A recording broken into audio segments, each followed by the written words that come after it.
Thank you for that. You know, I have two uniforms. I think this one's cut a little different. Either that, or do you honestly think it's starting to make me look fat?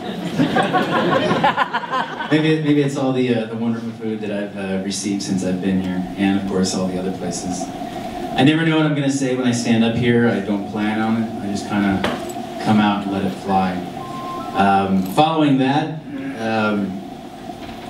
it brings back a lot of memories, but also one of the things that brings back memories is the singer, how beautiful that was. Do you agree with that?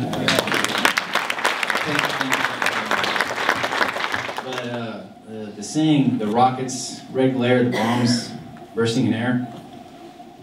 You know, you think about that and you think fireworks, you think 4th of July, Independence, but it's a little different when you see it in real life. I remember on our exfil, after we agreed to get out of there where Sergeant Larson and I were providing cover fire, as I mentioned in the video, and then Martin Gallegos was carrying mace, and we tried to leave there. But as soon as all of us got outside the vehicle, several RPGs struck in between us.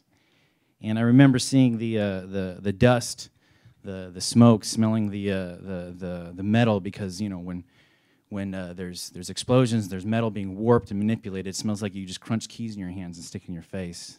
Plus the burnt plastic smell of C4 and the carbon that's in the air. That's what I think of when I hear the Star Spangled Banner, and also when I hear the citation read. It's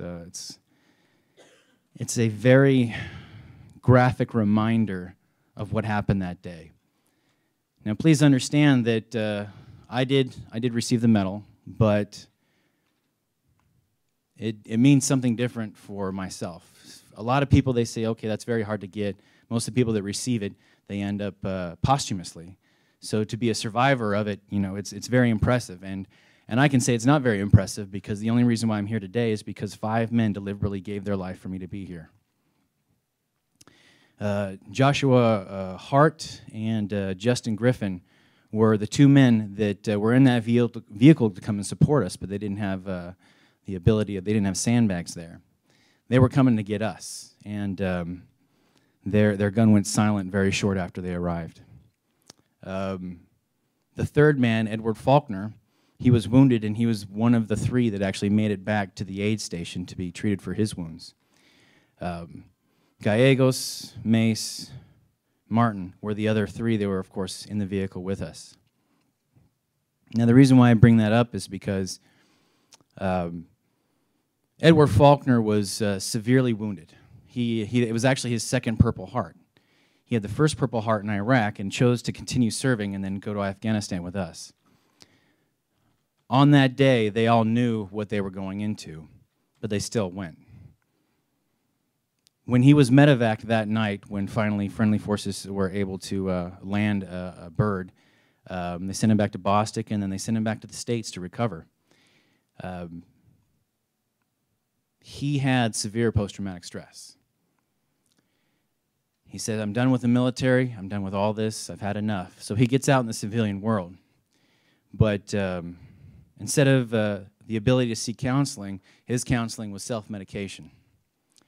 And about 10 months later, I get a phone call from my platoon sergeant.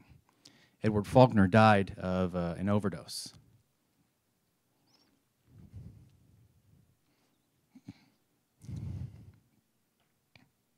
One of the reasons why I do what I do, it's not because I get paid, it's not because of, you know, of course it's the right thing to do, but because with this platform, with the medal, people will actually listen. I suffer from post-traumatic stress. All right, there's no cure for it. It's just who we are. It's how we learn. The fact that this young soldier risked his life to come help me out and then died later from his unseen wound lets me know of what I need to do to educate the services and, of course, the American people of what unseen wounds of war are.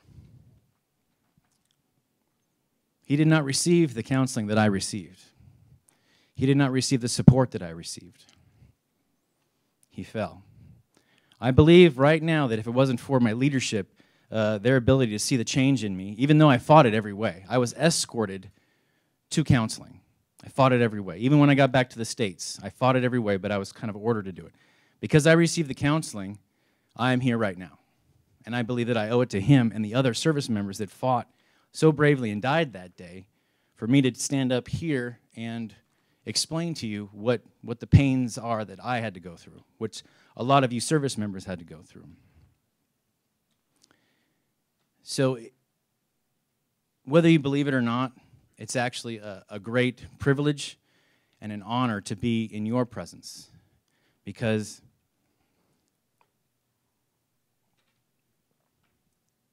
in a land where less than 1% of its people have served or is still serving, it's very rare to find people who would like to serve those who serve.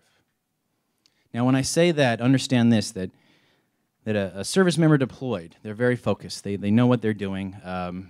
They're not distracted. They're there for the mission. But what about the other people that serve?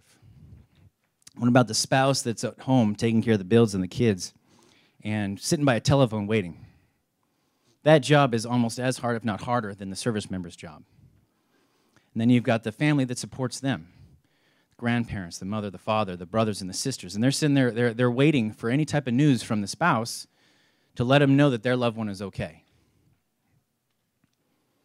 So then you've got individuals that do serve, but then if they don't have an association with that, they serve in other ways. They say, you know what, I'm going to volunteer my time to help service members. I'm going to volunteer my money to help service members. I want to pay back what I've been given. The fact that I can actually complain about the gas prices or somebody messing up my coffee. I want to complain about that. Because in other countries, they don't complain about that. They complain about clean water. Is the authority or the police force, are they corrupt? Are they going to attack me and my family because I didn't pay them enough?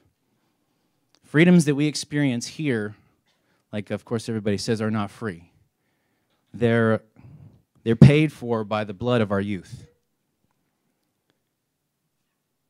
So like I said, I'm very happy and proud to be here to help support what you all are doing here.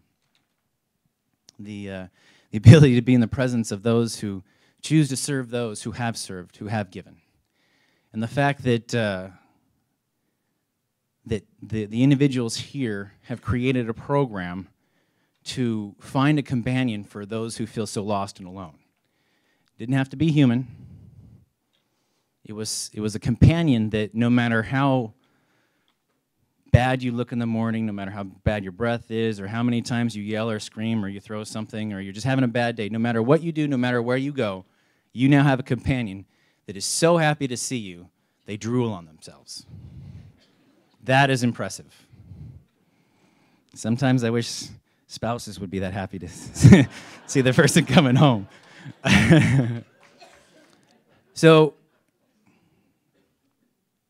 I feel privileged to be in the presence of greatness. I feel privileged to be able to meet as many of you as I can. I'm privileged, if you let me, if I can pet your dog, that'd be great. You know, because I saw the little sign on there. I was like, well, I don't want to piss anybody off. But this is awesome. Even if you give your time, you know, if you have the financial means, or even if you have a service dog but you want to help others with service dogs, then that's excellent. I cannot deploy anymore. They won't let me. But I want to, because I miss the camaraderie, I miss the brotherhood, I miss the trust of being in arms with individuals with my goals, I guess you can say. But I feel just as privileged to being here because you have a purpose. You are serving. You're making things happen. You're now a part of the solution instead of dealing with the problem. So I'm going to close off by saying, for all those of you who served or are serving, thank you. But those who serve those who have served, thank you for your service.